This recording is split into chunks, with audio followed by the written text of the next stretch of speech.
many years, hounded by hatred and trapped by fear. I'm in a box, I've got no place to go. If I follow my mind, I know I slaughter my own. Help me, I'm the prisoner. Won't you hear my plea? I need somebody, yeah, to listen to me. I beg you, brothers and sisters, I'm counting on you, yeah.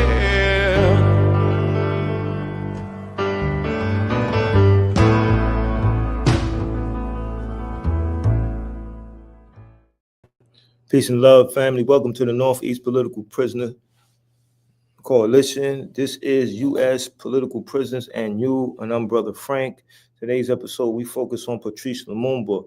Patrice Lumumba's ideas in 2024. What can we learn from them, and how can we use that to be inspired? You know, before he was assassinated, he was a martyr. But before he was assassinated, he was a political prisoner. He was in prison. He was tortured. So Patrice Lumumba was born July 2nd, 1925. This book is very interesting. You know, I put it out there for anybody to challenge me to see if it's credible or not. You know, I did my job to bring enough information to you regarding this particular topic of being Patrice Lumumba. Patrice Lumumba was assassinated on January 17th in 1961. He was 63 years old. When you look at his background, he was known for being vocal, known for speaking to teachers and letting them know about their wrongdoing. So it was in him to, speak up for what was correct. Patrice Lumumba was a working class. He had a job in the post office. He also had a job in a brewery. So he understood the everyday lives of the working class. He understood their value. And I think that these ideas allowed him to put himself in the position that he was. He was self-educated. So he knew the importance of education. He studied books on world history. He knew the relationship between people and their history, and how the history can be used as a weapon to raise people's consciousness, to let people know that, you know, they have a responsibility. What is their relationship to their oppression? Are they going to be pawns in their oppression? Are they going to accept the arrangement, or are they going to do something? They're going to organize. They're going to step up. You know, Patrice Lumumba reminds us of our political prisoners, people like Mumia Abu-Jamal, people like Leonard Peltier, people like Joy Powell, right? Her name is on my hat, you know, because every time we come on this show, I want people to understand that Joy Powell must be given that support that is necessary. We must do what is necessary to bring her home, right? We got to write her. We got to be a part of what is necessary to do the work to bring her home. It's not an easy task, but it is our job. It is our responsibility to do so. And that's why, you know, I make it my business to wear the hat with her name on it. So Patrice Lumumba was democratically elected prime minister, enjoyed majority support in parliament. He was driven out of power, prison, tortured, and assassinated less than 7 months after his independence. Now, when we look at Congo, we look at the value of Congo.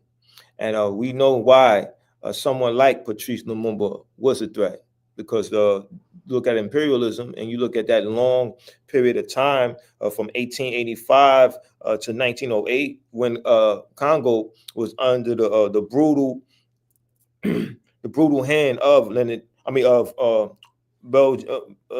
King Belgium's King Leopold, right? And we know about those horrific deeds that were done to the Congolese people.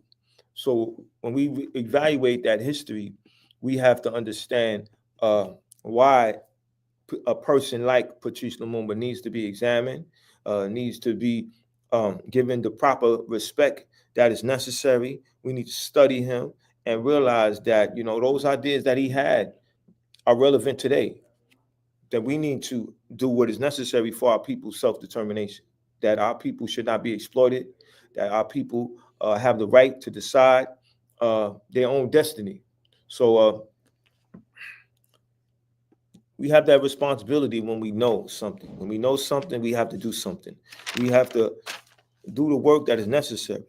In examining Patrice's life, for 12 years, he had a career in the Belgian colonial administration. That was from 1944 to 1956, before going briefly into business and finally devoting his life to struggle for the independence of the Congo. So when we examine his life and what he was a part of, we see that somebody that was in a position to continue to develop, to have various positions, to make a different examination of what was going on, and to decide that he was going to take a position. What I got out of studying Patrice Lumumba is that he did not run away from leadership. He accepted that role, that responsibility. Some people are afraid to accept leadership because it comes with criticism, right? You might get some of the praise. You definitely going to get all of the blame. But Patrice Lumumba knew that that was going to be a part of the job, and he didn't run from it. And I think that makes him someone that we need to refer to when we are fighting for our self-determination, fighting to protect it. Our right to control our own destiny, our right to decide, what's best for us and what's not. And that's the same position that our political prisoners take. Our political prisoners are on the front line. And they're on the front line each and every day of their lives, regardless of where they're at. You see me often with a book about Mumia Bujamal and books that he have written, because I want you to know that, while Mumia sits in prison, he is not being depressed because of his current situation. He knows that there's still work to be done. And that is the importance of learning our history. Right. And I say our history because if it happened in the United States of America, or if it happened into the motherland, Mother Africa, it's still our history, people of African descent. And we have to examine our history wherever it takes place, activities wherever they take place. And we got to decide, how do we relate to that? What are we going to do? Are we going to be a part of the problem or part of the solution? And we got a number of resources to keep us on that path of coming up with ideas, of deciding what we're going to do as it relates to our political prisoners. What would a person like Lumumba do? Patrice Lumumba do? How would he deal with the poverty in our community? How would he deal with the lack of affordable housing in our community? How would he deal with a number of issues that are part of the structure that is happening, the status quo that is happening? What would he do? What would he say? And that's when we have to study him. And that's why, whether it's 2024 or 2025, right, a person like Patrice Lumumba needs to be studied, needs to be examined.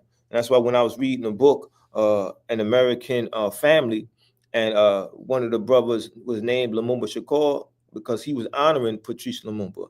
And not only did he take Lumumba's name and use it as his own name, he was fighting for our self-determination. He was organizing, he was getting busy, he was very active.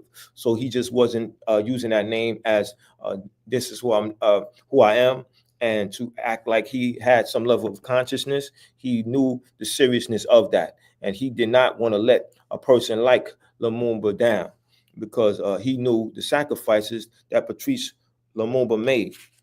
So if you're viewing for the first time, please share, hit the like button, donate to the campaign to free U.S. held political prisoners. You could donate to at my Cash App at Sefu Sankofa, SEFUSANKOFA. That's at Cash App.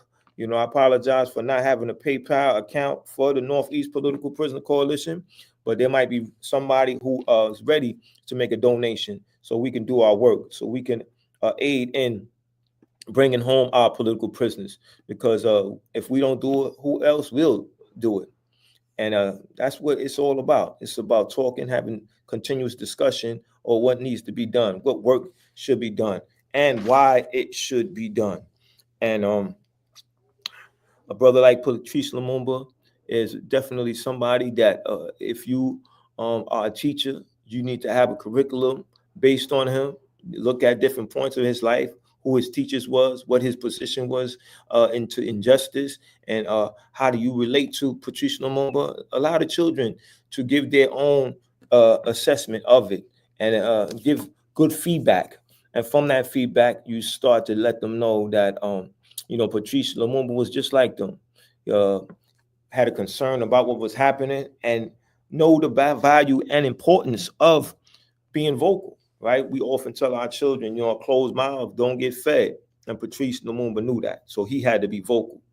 And, that was a overlooked statement when I read, or rather when I did the research on it, about him being self-taught, right? We have some incredible scholars that are self-taught, people like Marcus Garvey and others. And I think that needs to be understood in terms of how you look at somebody. If he have the ability to learn and the ability to teach and ability to lead, then that person or those people need to be looked upon as somebody who's worthy of leading a people or organizing a people. Because to be the best leader, you have to have that ability to organize people, to know who is good at what and who is not, who's putting us in a position to move forward, and who is going to be a deterrent. And in that individual, or those individuals are deterrents, then those individuals need to be dealt with accordingly, because it's always about doing what needs to be done for our people and getting the word out to advance our people. How do we do it? What must be done? Study must be done, right? We have to be very serious about our study. And that's why I made it my business to go to the library. Some people look at you funny when you're talking about going to the library, as if that's something that we should ignore and do because we have our cell phones. Our cell phones, yes, they could be beneficial, but if we don't have that discipline, then it can be a distraction. I think that with Patrice Lumumba, his discipline came from him being respected, him being very serious about his study. Attention was on him because he's standing out, right? You're speaking. Now, if you speaking often on issues, people are going to come with you with more issues. And just from me studying Patrice Lumumba and researching Patrice Lumumba, I can tell you that he was solution-based. He said, I'm not going to be, I didn't hear him say this, but I can examine from what I did read is that his position was like, I'm not going to complain about the problem. I'm going to organize to solve them, to come up with solutions. Because engaging in conversation that leads to no solutions is just entertainment. It's a waste of time. And, we need to be serious about our time, how we invest it. We got to invest it wisely. We got to think about the future. Patrice Lumumba obviously was thinking about the future. He knew the history of the exploitation. He knew the history of the oppression that was going on in the Congo. And he knew the riches of the Congo, the resources. And when we talk about Patrice Lumumba, we got to talk about Che Guevara, because that was one of the reasons why Che Guevara was in the Congo, because of the assassination of Patrice Lumumba. And that was one of the reasons that Malcolm X had made the statement about chicken coming home to roost, because of the assassination of Patrice Lumumba. Patrice Lumumba was loved, and other people were advocates of justice. They didn't want to stand on the sideline and watch this happen. They knew that they had to definitely continue to move forward and do what was necessary. The brother said, can you speak about Patrice's position in the government at the time before the coup, and just a hierarchy of the government in the Congo at the time? Well, from my studies, he was prime minister and of the Congo. He's had the majority of support of the Congolese people, and he was assassinated about 7 months after his position. That's what I know at this particular time. But, as I continue to do this work, it's about us exchanging ideas. It's about us going back and forth. It's about us getting better with understanding what's going on and what's happening. This way we can have better dialogue and continue to put out stronger and better material, because that's exactly what the conversations is about. The conversations must lead to action, because the objective of the platform, the Northeast Political Prisoner Coalition platform, is to inspire people to take up the cause for freeing our political prisoners, bringing them home. That must be a collective effort. That must be something that we take up seriously. Patrice Lumumba at one point was a political prisoner until his assassination. And we got to realize that we have political prisoners that we need to advocate for, and we need to do that together. They need not be ignored. So right now, I'm just giving you my contact, my information, because if you're interested in being a part of the work to free U.S. held political prisoners, please contact me. We need your support. If you're a writer, write articles on political prisoners. If you're an artist, do artwork on political prisoners. If you're a designer of clothes, do clothes that reflect political prisoners. You see this shirt right here? This is the cover of Veronza Bauer's album, an incredible album by an incredible person, a person who is a humanitarian, who is advocating for the advancement of humanity, right? He's dealing with the need to address our mental health, to take the cause of addressing that. He does so seriously. So that is an idea that we need to take up, freeing our political prisoners, and we need to do so seriously. And that's why, I'm making my business to be on the air every Wednesday from the hours of 1 to 1:30. So please please share. Let's build together. Let's make each other better, make me better. This is why I present my contact information, because if you had a question that I did not answer in detail, please text me. I'll give you a better answer, a more elaborate answer, and we could take it from there. We could exchange dialogue so we can make each other sharper. But one thing that I want you to know is that, when this information is put out, this information has to lead to some organized action, right? Because, everybody can do what they choose to do with their time. Obviously, we have a free will, but you need to think about, who are you going to help when you're inactive, and be active. And this is why there are a number of campaigns out here. We have a clemency campaign for Joy Power. You go to freejoypower.com, and like I gave you my phone number, if you want to do some other work or know more, please take my number and give me a text, and let's talk about what your talents are and what you're willing to do. Imam Jamil Al-Amin, this is the website to deal with his campaign, because when we talk about Patrice Lumumba, we need to talk about Imam Jamil Al-Amin. Those are people who stood on the front line, who accepted leadership, who just did not examine their situation as something that they just wanted to sympathy of other people and feel sorry for themselves. They were serious about doing their work, organizing, and they did what needed to be done. So Imam Jamil Al-Amin, Mumia Abu Jamal, Joy Power, just like Patrice Lumumba, they were very serious about their work, about the need to do their work. And every time we come on this podcast, we have to continue to go to the definition of a political prisoner. So you are very clear, so other people who are spreading the word about political prisoners, or even raising the idea of political prisoners, are doing so with some level of understanding, right? Tomorrow we're going to understand more about concepts than we do today, because we're going to engage. We're going to have others that might have a clear understanding of something. And, and that dialogue is going to allow us to be more sharper in what we are talking about. So let's get to this idea of political prisoner. The political prisoner, and one who has made and who acts on a conscious political decision to change the present state of property relations. This is a concept that Patrice Lumumba understood. His history, or his experience as a worker, allowed him to understand the relationship between the employer and the employee, and the role of the working class, the proletariat. So he understood their value, and he understood that he had to fight oppression, he had to fight imperialism from where he was, and be the example of for all Africa, and even those of African descent and elsewhere, to let them know that they too could stand up for their people. And in fact, they should. They had the responsibility to do, because they were conscious. And if it wasn't them, then who? And he sacrificed much for that. He lost his life because of his position.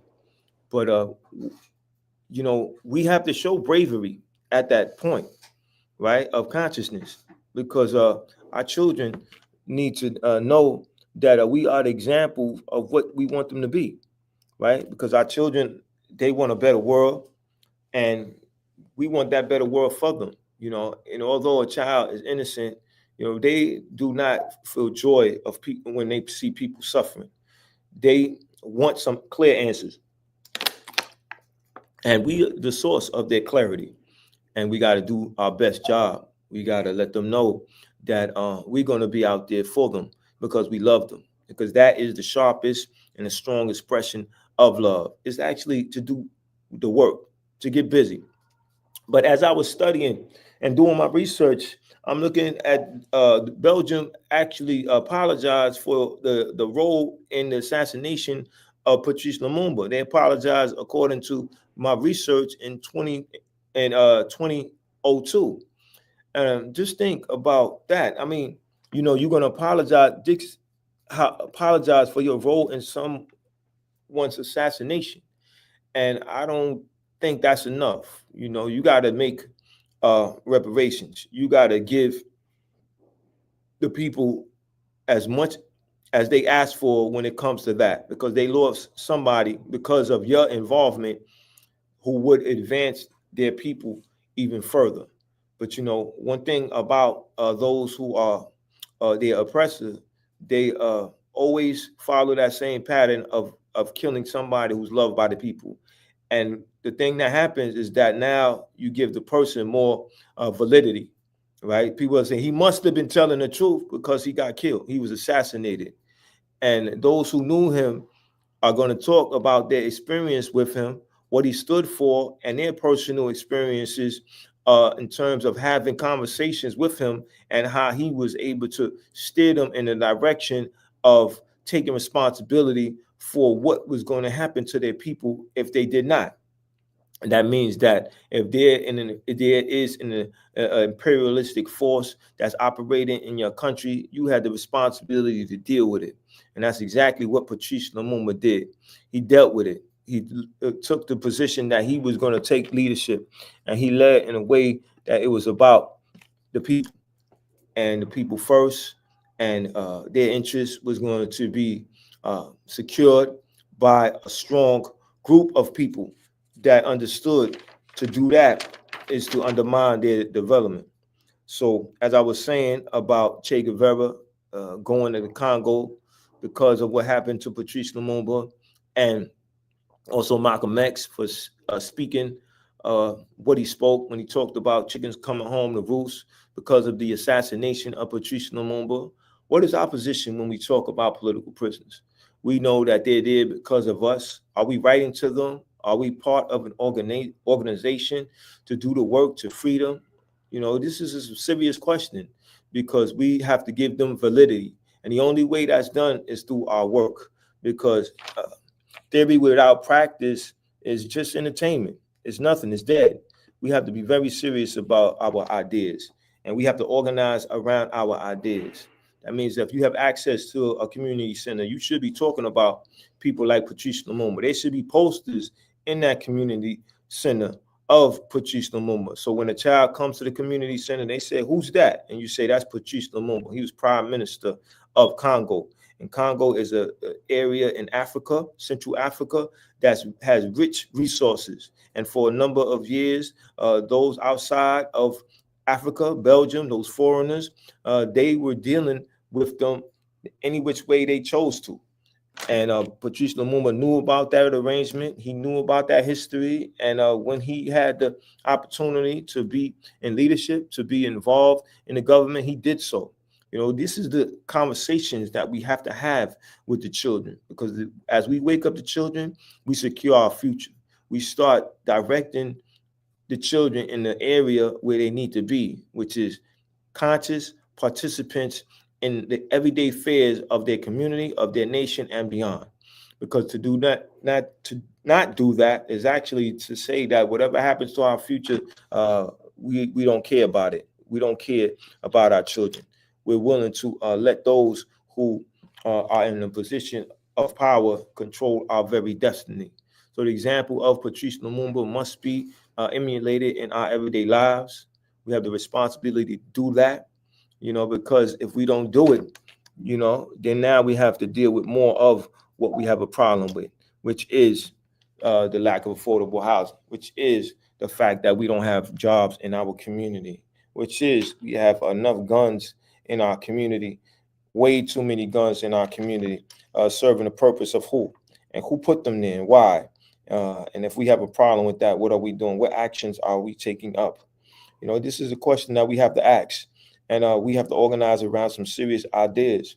And that's why when you pick up a book as such, and if the book is not credible, if you know a better source, please send me a text. My number is 347-679-3936. Let me share that with people. And, get busy with researching. Get busy with studying. And these are some of the posts you should have around situations that's going on and happening. And the fact that, we need to step up, those people who are concerned about what's happening in our community and be involved in organized action. Take a definite position about that. Don't be comfortable with what's going on. As Patrice Lumumba wasn't. He wasn't comfortable with what was happening to his people. And he made that evident by being involved in the everyday affairs of his nation, of Congo. So before I leave, I just want to say that could seriously think about being in an organization that's dealing with political prisoners. The Northeast Political Prisoners is always looking for supporters. 347-679-3936 is my contact. Email is sefusankofa@gmail, SEFUSANKOFA@gmail. Again, that's SEFUSANKOFA@gmail.com. Let's talk. Let's have a discussion about your challenge and what you're willing to do, because we always need the support. We always need that extra hand in any capacity. We always want to make sure that, you are raising your consciousness. That's why I'll be an example of doing some studies, and I want to inspire you to do such. So once again, my number is 347-679-3936. Give me a call, give me a contact. Let's talk. Visit the Northeast Political Prisoner Coalition.wordpress.com website. Learn more about political prisoners. Learn about what you can do. Learn about why you should do it. Why you should get involved. And let's build that strong relationship. Tomorrow, a number of you will be with family and enjoying a good meal, probably watching a football game during the time that there's a commercial. Talk about political prisoners. Talk about, why should we be fighting to bring them home. Make time to do that type of work around bringing them home, because we have that responsibility to do so, because we can't let them die in prison, because we don't want to discourage those who are coming after us, those who have the responsibility to stand up, to fight, to think that, why should they do that? Why should they do that if they're going to be ignored? So, brothers, sisters, comrades, lovers of peace and justice, lovers of freedom, until next time, don't let political prisoners die in prison. What's the call? Free them all.